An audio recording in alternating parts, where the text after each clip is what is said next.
नमस्कार दोस्तों, MPN academy में आप सभी का हार्दिक अभिनंदन है। प्रस्तुत है weekly current affairs test series. दोस्तों, इस वीडियो में हम लोग 24 से लेकर 31 अगस्त 2023 तक के समसामयिक घटनाक्रम पर आधारित 30 महत्वपूर्ण मल्टीपल चॉइस क्वेश्चंस को हिंदी और इंग्लिश दोनों भाषाओं में व्याख्या के साथ हल करेंगे।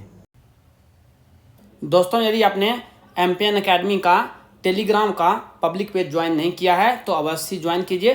टेलीग्राम पर सर्च कीजिए एमपीएन एकेडमी, इस प्रकार से लोगो आपको दिख जाएगा, ज्वाइन कर लीजिए उसे। क्या क्या आपको मिलेगा वहाँ पर? इंपॉर्टेंट अपडेट्स और न्यूज़ मिलेगी बीपीएससी एग्जाम से संबंधित। फ्री प्लानिंग और स्ट्रैटेजी की पीडीएफ मिलेगी आपको इस टेलीग्राम पेज पर।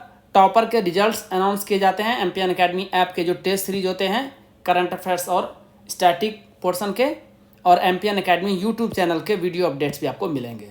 तो इस पेज को अवश्य ज्वाइन कीजिए। पहला प्रश्न है, कच्चा तीवू द्वीप कहाँ स्थित है? Where is Katchatheevu island located?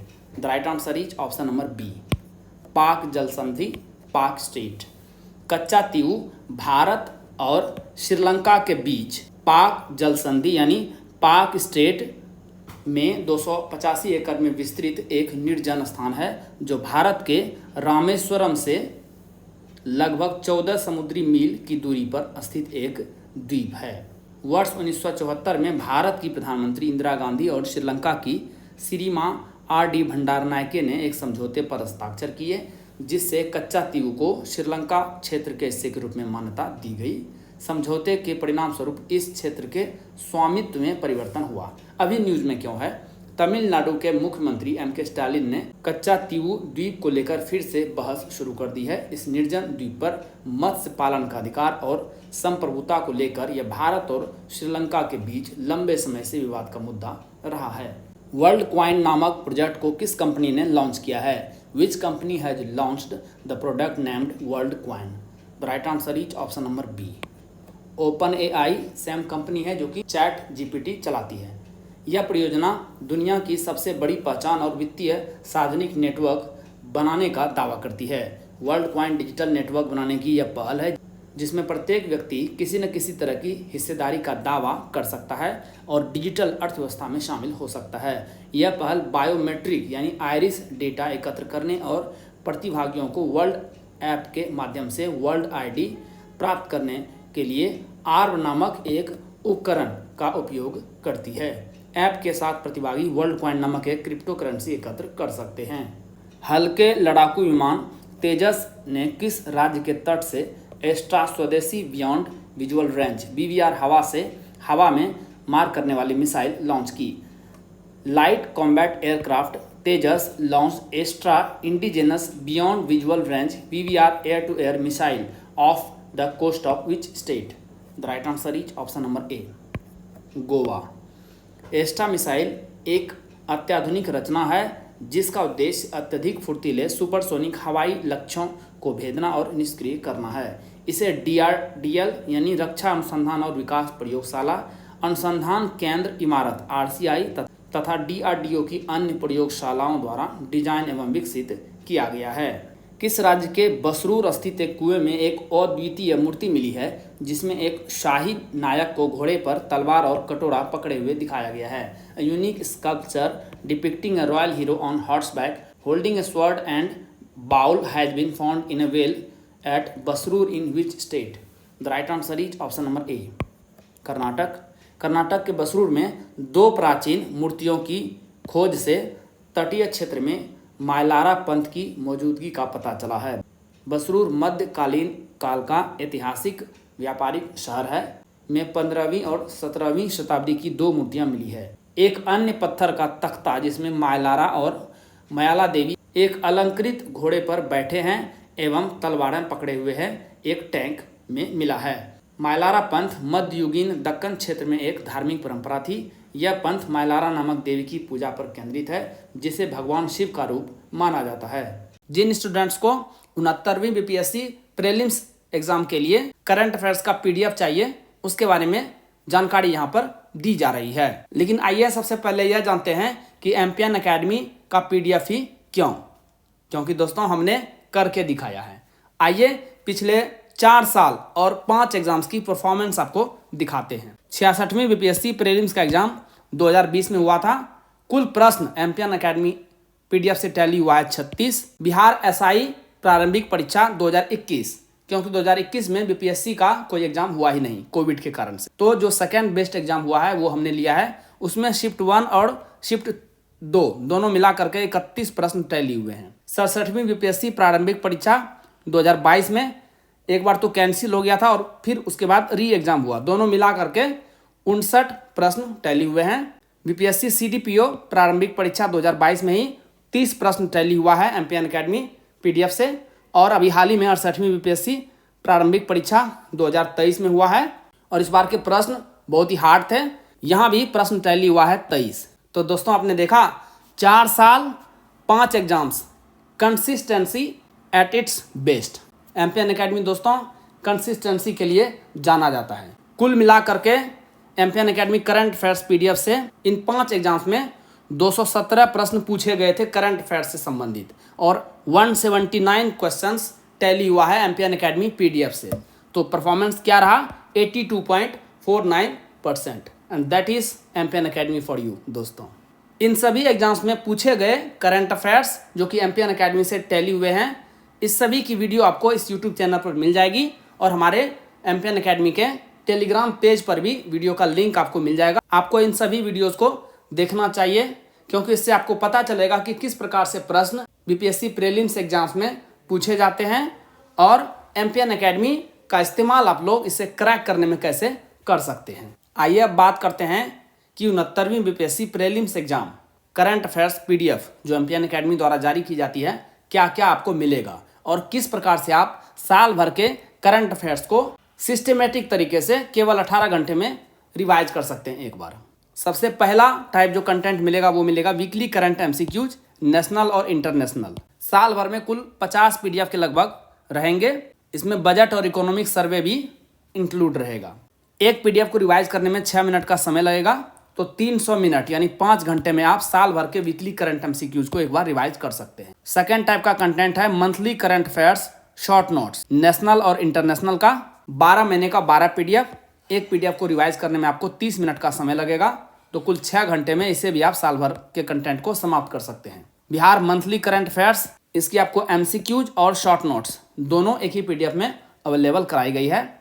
14 PDF रहेगा, 12 महीने का 12 पीडीएफ, उसके बाद इकोनॉमिक सर्वे और बजट।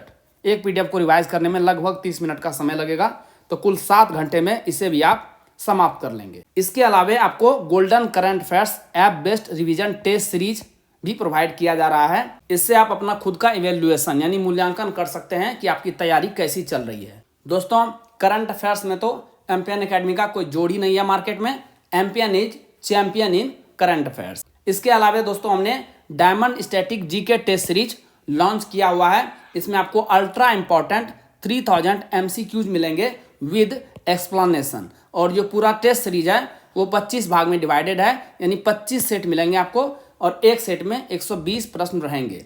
हिस्ट्री से 30 प्रश्न, साइंस से 30 प्रश्न एक सेट में, बिहार से 20 प्रश्न, इकोनॉमी से 10 प्रश्न, पॉलिटी से 10 प्रश्न, ज्योग्राफी से 10 प्रश्न और मैथ और रीजनिंग के भी 10 प्रश्न आपको मिलेंगे। मैथ और रीजनिंग को छोड़ करके आपको सभी का एक्सप्लेनेशन मिल जाएगा। और पिछले साल की परफॉर्मेंस इसमें भी शानदार रही है। 25 सेट हैं दोस्तों और 24 प्रश्न टैली हुआ, यानी हर एक टेस्ट से लगभग एक प्रश्न टैली हुआ है और एक टेस्ट को सॉल्व करने के लिए आपको 90 मिनट्स का समय दिया जाता है। आप टेस्ट को सॉल्व कीजिए और रिजल्ट तुरंत आप चेक कर सकते हैं कि आपका कितना मार्क्स आया है। दोस्तों ये पीडीएफ और टेस्ट सीरीज आपको मिलेगा कैसे? यदि आपने एमपीएन एकेडमी ऐप डाउनलोड नहीं किया है, टाइप कीजिए एमपीएन एकेडमी और इस प्रकार से एमपीएन एकेडमी का ऐप है उसे इंस्टॉल कीजिए। ओटीपी के साथ आप लॉगिन कर लेंगे।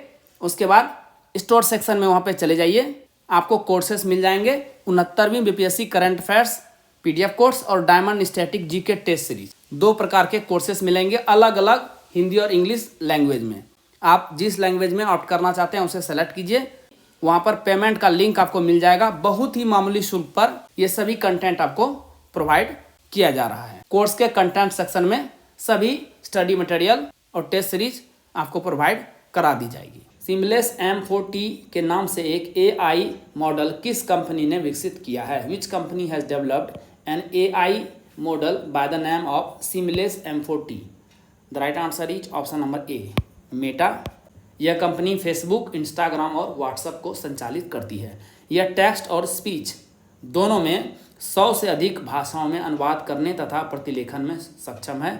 यह अनुवाद और प्रतिलेखन के लिए एक अग्रणी ऑल इन वन बहुभाषी एवं मल्टी मॉडल AI टूल है। सीमलेस M4T का एक एकीकृत दृष्टिकोण त्रुटियों और देरी को कम करना है, अनुवाद प्रक्रियाओं की दक्षता एवं गुणवत्ता को बढ़ाना है। मेटा का text to text machine translation model, जिसे नो लैंग्वेज लेफ्ट बिहाइंड के नाम से जाना जाता है, लगभग 200 भाषाओं का समर्थन करता है। विशेष रूप से इसके अनुवाद प्रदाताओं में से एक के रूप में विकिपीडिया में एकीकृत किया गया है। चैल वन्यजीव अभयारण्य किस राज्य में स्थित है? In which state is Chail wildlife sanctuary located? The right answer is option number D, Himachal Pradesh. News में भी क्यों है? सोलन जिले में स्थित चैल वन्यजीव अभयारण्य में पहली बार एक दुर्लभ काला बाज देखा गया है। इस विशिष्ट प्रकार के काले बाज को पहले भी चंबा क्षेत्र में देखा गया है। यह बाज एक्सीपिट्रीडे परिवार का और इक्टिनेटस जीनस का एकमात्र सदस्य है। यह अपने पर्याप्त आकार और अनूठी विशेषताओं के लिए प्रसिद्ध है, जो अक्सर जंगली, पहाड़ी और पहाड़ी क्षेत्रों में देखे जाते हैं। ये भारतीय राज्यों हिमाचल प्रदेश और जम्मू कश्मीर के साथ साथ प्रायद्वीपीय भारत में पूर्वी एवं पश्चिमी घाट के जंगलों में पाए जाते हैं। Ayushman Bharat digital mission microsite की शुरुआत करने वाला भारत का पहला राज्य कौन बन गया है? Which state has become the first state in India to launch Ayushman Bharat digital mission microsite? The right answer is option number D, Mizoram. राजधानी आइजोल में राष्ट्रीय स्वास्थ्य प्राधिकरण ने देश भर में आयुष्मान भारत डिजिटल मिशन को त्वरित रूप से अपनाने के लिए 100 माइक्रोसाइट्स परियोजना की घोषणा की। आयुष्मान भारत डिजिटल मिशन एक राष्ट्रीय पहल है जिसका उद्देश्य देश के डिजिटल स्वास्थ्य अवसंरचना को विकसित करना है। इसकी शुरुआत सितंबर 2021 में की गई थी। आयुष्मान भारत भारत की एक प्रमुख योजना है जिसे यूनिवर्सल हेल्थ कवरेज के लक्ष्यों को प्राप्त करने के लिए राष्ट्रीय स्वास्थ्य नीति 2017 की सिफारिश के अनुसार लॉन्च किया गया था। आवासन और शहरी कार्य मंत्रालय द्वारा गठित किनकी अध्यक्षता वाली एक समिति ने भारत में लीगेसी रियल एस्टेट प्रोजेक्ट्स के स्थगित होने के मुद्दे को हल करने के लिए सिफारिशें पेश की है। Under whose chairmanship a committee constituted by the ministry of housing and Urban Affairs has presented recommendations to resolve the issue of postponement of legacy real estate projects in India. The right answer is option number B, Amitabh Kant. ये नीति आयोग के पूर्व CEO हैं। केंद्रीय सलाहकार परिषद ने real estate विनियमन और विकास अधिनियम 2016 के तहत एक समिति के गठन की सिफारिश की थी। भारतीय बैंक संघ के अनुसार भारत में चिन्हित किए गए लगभग 4.1 लाख आवास परिसरों में से 2.4 लाख जो कि ज़्यादातर ग्रेटर नोएडा और नोएडा में है, जो कि दिल्ली NCR का हिस्सा है। त्रिसेवा अभ्यास ब्राइट स्टार्ट 23 का आयोजन किस देश में किया गया? In which country was the tri service exercise Bright Star 23 organised? The right answer is option number A, Egypt, मिस्र। यह सैन्य अभ्यास 31 अगस्त से 14 सितंबर 2023 तक मिस्र के मोहम्मद नबूइग सैन्य अड्डे पर आयोजित किया गया। इसमें भारत, अमेरिका, सऊदी अरब, ग्रीस और कतर सहित दुनिया के 34 देशों की सेनाओं ने भाग लिया।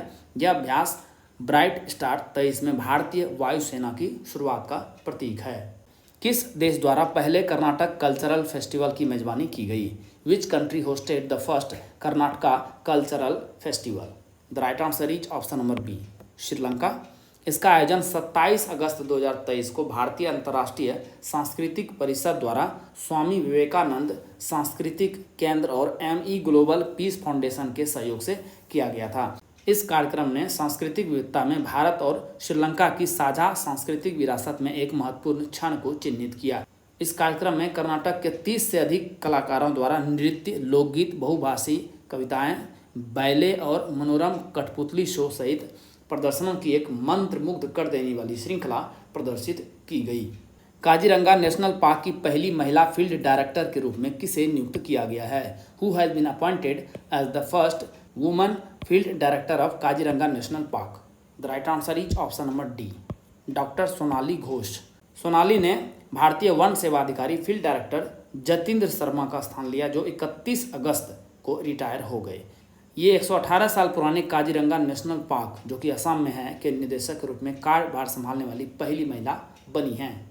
बुडापेस्ट हंगरी में आयोजित विश्व एथलेटिक्स चैंपियनशिप 2023 में पुरुषों की भाला फेंक स्पर्धा में नीरज चोपड़ा ने कितने मीटर तक भाला फेंककर स्वर्ण पदक जीता? Neeraj Chopra won the gold medal by throwing the javelin. How many metres in the men's javelin throw event at the world athletics championship 2023 held in Budapest Hungary? The right answer is option number B, 88.17 metre. इसके साथ ही Neeraj Chopra world athletics championship में gold medal जीतने वाले भारत के पहले athlete बन गए हैं। नीरज एथलेटिक्स चैंपियनशिप में एक से अधिक पदक जीतने वाले पहले भारतीय भी बन गए हैं। इन्होंने 88.17 मीटर के थ्रो के साथ यह मेडल जीता। ओलंपिक चैंपियन नीरज चोपड़ा ने क्वालिफाइंग राउंड के पहले प्रयास में 88.77 मीटर के अपने करियर के चौथे सर्वश्रेष्ठ थ्रो के साथ पेरिस ओलंपिक 2024 के लिए भी क्वालिफाई कर लिया है। भारत का 54वां टाइगर रिजर्व कौन सा है? Which is the 54th tiger reserve of India? The right answer is option number B, Dholpur Karauli. राष्ट्रीय बाघ संरक्षण प्राधिकरण NTCA ने राजस्थान में धौलपुर करौली टाइगर रिजर्व की स्थापना को मंजूरी दे दी है। यह मुकुंदरा हिल्स, रामगढ़ विषधारी, रणथंभौर और सरिस्का के बाद राजस्थान में 5वां बाघ अभयारण्य है। धारीदार बड़ी बिल्लियों यानी बाघों के संरक्षण के लिए नामित संरक्षित क्षेत्र को टाइगर रिजर्व के रूप में जाना जाता है। राष्ट्रीय बाघ संरक्षण प्राधिकरण की सलाह पर वन्यजीव संरक्षण अधिनियम 1972 की धारा 38(5) के प्रावधानों के अनुसार बाघ अभयारण्यों को राज्य सरकारों द्वारा अधिसूचित किया जाता है।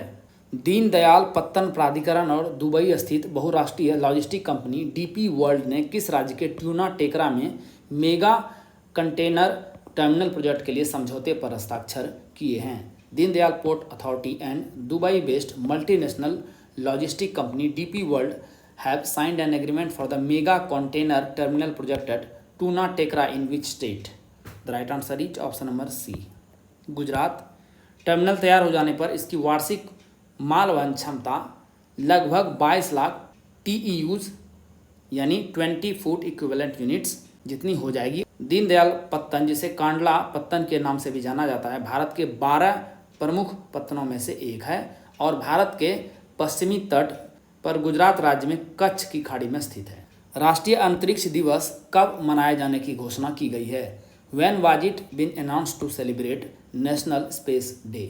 The right answer is option number D, 23 अगस्त। चंद्रयान 3 ने इस वर्ष 23 अगस्त को चंद्रमा के दक्षिणी ध्रुव पर सफल सॉफ्ट लैंडिंग की थी। इसी दिन को ऐतिहासिक बनाने के लिए नेशनल स्पेस डे के रूप में घोषित किया गया है। PM मोदी ने इसकी घोषणा करते हुए कहा कि 23 अगस्त को जब भारत ने चंद्रमा पर तिरंगा फहराया, उस दिन को हिंदुस्तान नेशनल स्पेस डे के रूप में मनाएगा। चंद्रयान 3 का मिशन लैंडर चंद्रमा के दक्षिणी ध्रुव के जिस पॉइंट यानी सतह पर लैंड हुआ उसे क्या नाम दिया गया है? What name has been given to the point or surface of the moon's south pole where the Vikram lander of Chandrayaan 3 mission landed? The right answer is option number D, Shiv Shakti. PM Modi ने चंद्रयान 3 के लैंडर विक्रम के सॉफ्ट लैंडिंग वाली जगह को शिव शक्ति नाम दिया है। PM Modi 26 अगस्त को ग्रीस से बेंगलुरु में इसरो वैज्ञानिकों से मिलने पहुंचे थे। PM मोदी दक्षिण अफ्रीका में हुए ब्रिक्स समिट में हिस्सा लेने के बाद ग्रीस गए थे। 2019 में जिस पॉइंट पर चंद्रयान 2 की हार्ड लैंडिंग हुई थी, उस पॉइंट को तिरंगा पॉइंट नाम दिया गया है। रूस की प्राइवेट आर्मी वैगनर ग्रुप के प्रमुख का नाम क्या था जिसकी रूस में एक विमान दुर्घटना में मौत हो गई है? What was the name of the head of Russia's private army Wagner group who died in a plane crash in Russia? The right answer is option number C, Yevgeny Prigozhin.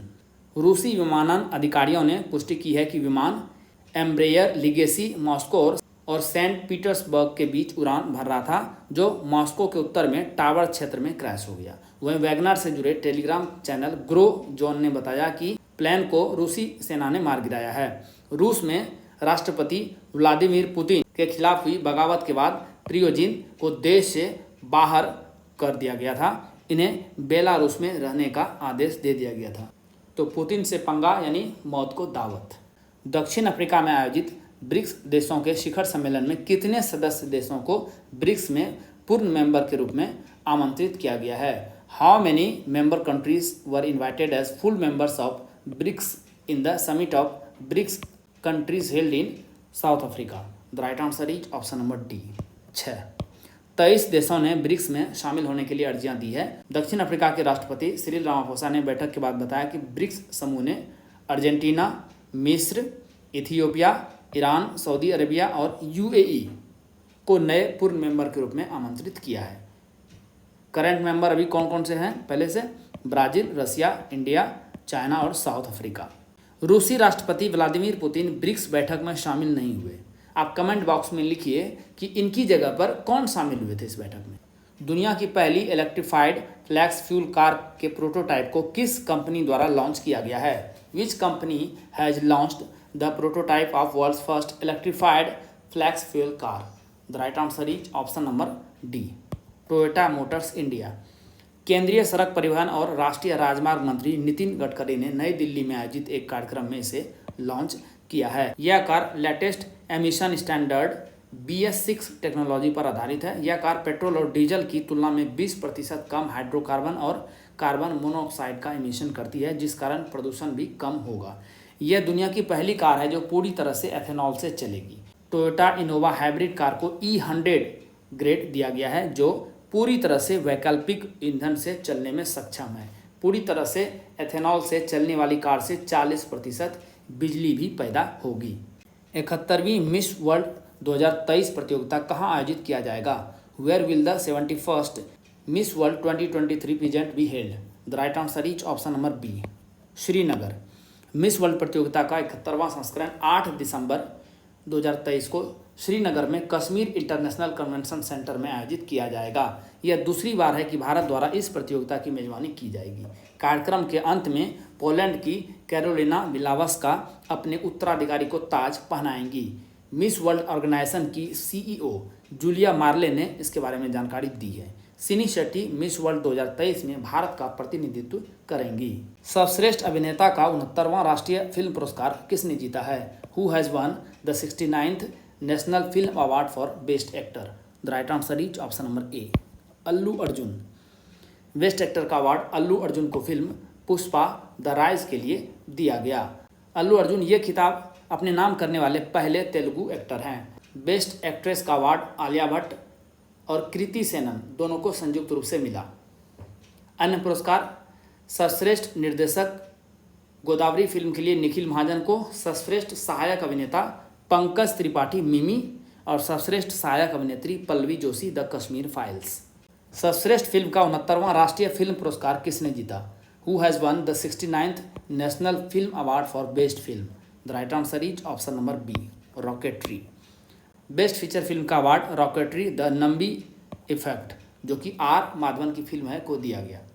RRR ने best action direction, best special effects और best choreography का award जीता। सर्वश्रेष्ठ Hindi film रही Sardar Udham.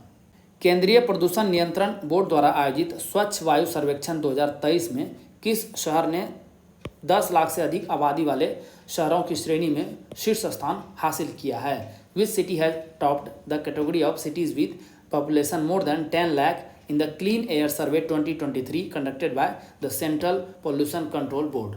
The right answer is option number B, Indore.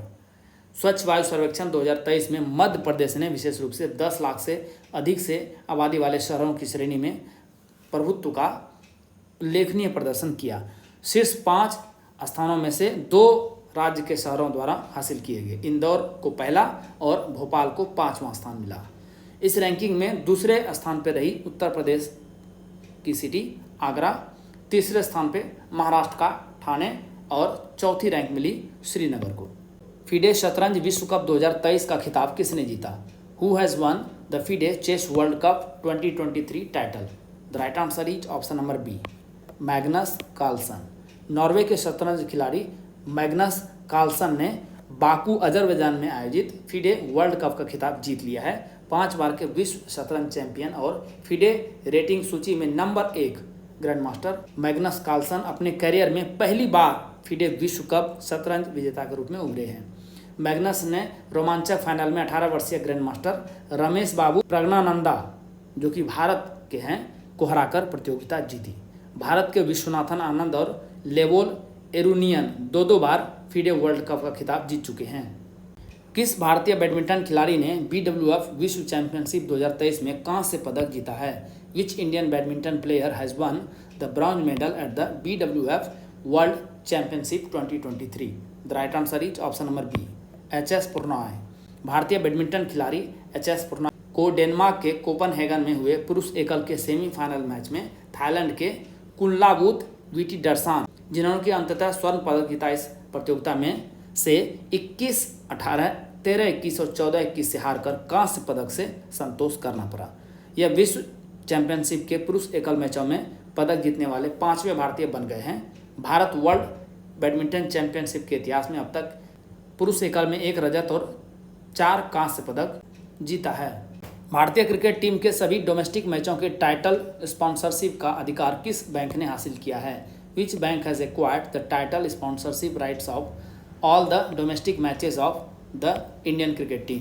The right answer is option number C, IDFC first bank. इसके तहत bank को हर एक अंतर्राष्ट्रीय मैचों के लिए 4.2 करोड़ की राशि का भुगतान करना होगा। BCCI ने कहा कि यह कॉन्ट्रैक्ट 3 साल की लंबी अवधि के लिए होगा जो भारत ऑस्ट्रेलिया एक दिवसीय सीरीज के साथ शुरू होगा। इससे पहले जब पिछली बार यह टाइटल अधिकार मास्टर कार्ड के पास थे तो इसमें BCCI को 3.8 करोड़ रुपये उस समय प्रत्येक मैच के लिए मिल रहे थे। तब इसमें 40 लाख रुपए की बढ़ोतरी देखने को मिली है प्रति मैच। जिम्बाब्वे के राष्ट्रपति एमरसन मनांगाग्वा ने किसे हराकर राष्ट्रपति चुनाव जीत लिया है? Zimbabwe president Emmerson Mnangagwa has won the presidential election by defeating whom? The right answer is option number C, Nelson Chamisa. Zimbabwe के राष्ट्रपति एमरसन मनांगाग्वा को 26 अगस्त को दूसरे और अंतिम 5 साल कार्यकाल के लिए फिर से चुन लिया गया है। इनकी इस जीत ने जिम्बाब्वे की सत्ता पर जानू PF की पकड़ मजबूत कर दी है पार्टी की।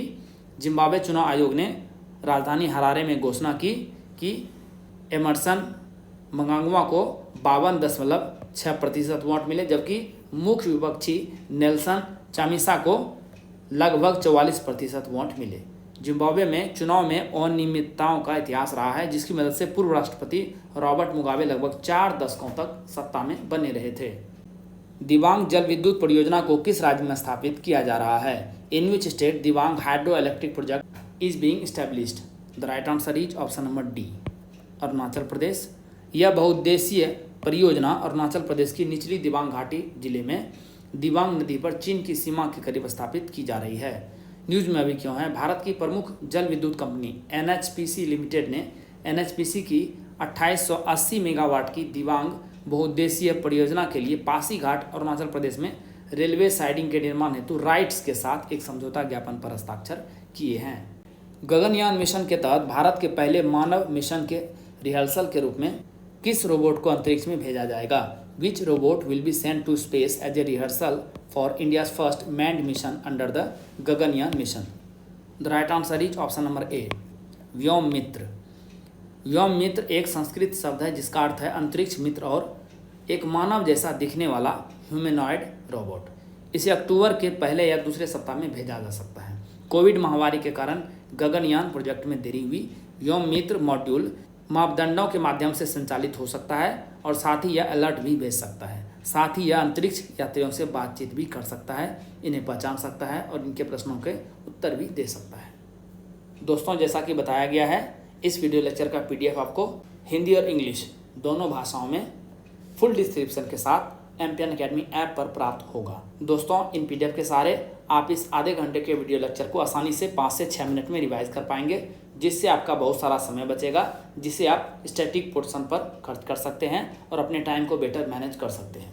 दोस्तों, एमपीएन अकेडमी ऐप का लिंक आपको इस वीडियो के डिस्क्रिप्शन बॉक्स और पिंड कमेंट सेक्शन में प्रोवाइड करा दिया जा रहा है।